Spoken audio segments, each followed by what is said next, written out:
Setiap pasangan yang menikah pasti mengharapkan keturunan. Tak terkecuali dengan pasangan Koko dan Lala. Bocah kecil ini bernama Malika. Anak yang telah diidam-idamkan pasangan Koko dan Lala bertahun lamanya. Berbagai upaya telah dilakukan pasangan ini selama 7 tahun. Pada saat kita mulai minum itu memang kita lagi belum memiliki keturunan.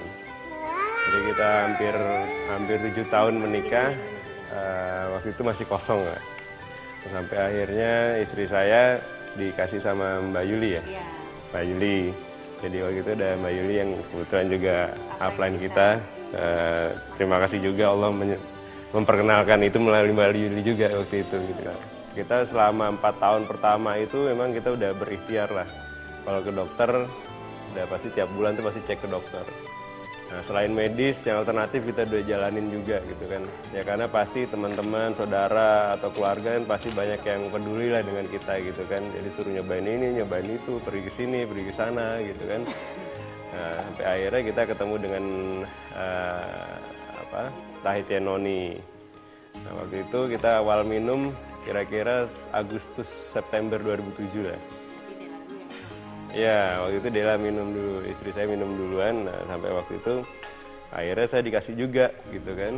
Nah, saya dikasih juga, saya bilang apalagi nih gitu kan.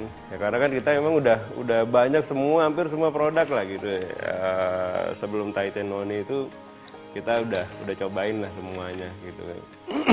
Nah, sampai akhirnya saya mulai minum lah gitu kan. Karena pada waktu itu saya tanya sama istri saya ini apalagi gitu kan. Itu di meja tuh masih banyak yang belum habis, malah belum kebuka gitu kan.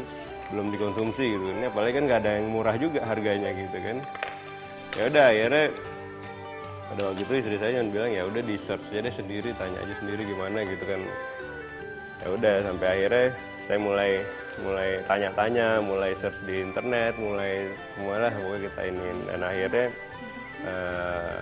saya mulai yakin lah terhadap produknya untuk saya mencoba untuk secara kontinu mengkonsumsi Tahitian Noni.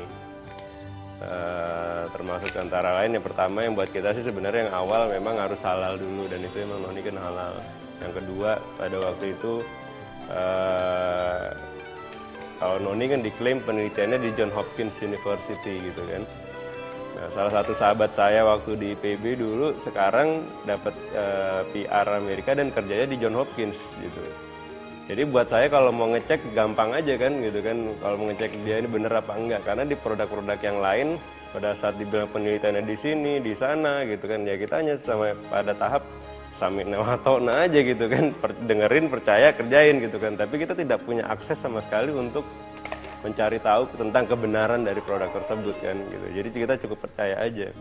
Tapi karena Tahitian Noni bilang kata di Johns Hopkins University dan sahabat saya di situ, ya saya kalau mau ngecek gampang lah.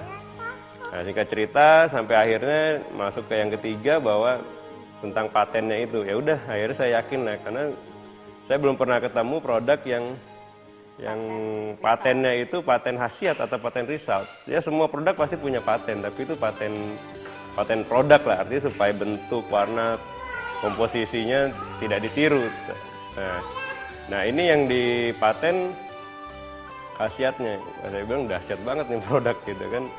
Ya udah akhirnya saya mulai konsumsi itu. Gitu. Selain masalah keturunan pada waktu itu yang kita belum dapat, saya ini menderita asam urat berat lah. Gitu. Jadi asam urat saya itu berat sekali. Kalau misalnya saya makan udang galah yang segede gini tuh, itu kalau satu udah pasti langsung senut-senut gitu kan.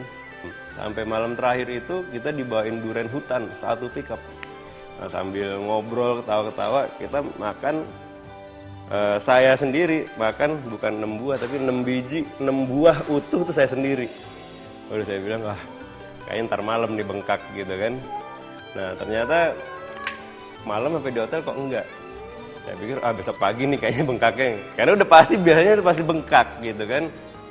Besok pagi, begitu pagi bangun tidur, buka selimut, yang saya lihat kaki saya dulu masih bisa bergerak apa enggak. Ya alhamdulillah sampai sekarang gitu kan. Nah di situ saya ngerasain, oh kayaknya benar juga nih gitu kan. Ya udah, begitu pulang Jakarta sebulan kemudian istri saya beli test pack. Alhamdulillah itu positif di situ gitu kan. Nah, jadi makanya ya insya Allah kita tidak salah dalam menarik kesimpulan gitu, karena sebenarnya 2 tahun terakhir itu kita praktis tidak under any medication atau under any treatment lah, baik itu medis maupun alternatif. Jadi insya Allah kita tidak salah narik kesimpulan, ya Allah menyempurnakan ikhtiar kita tuh dengan tahidnya noni itu gitu.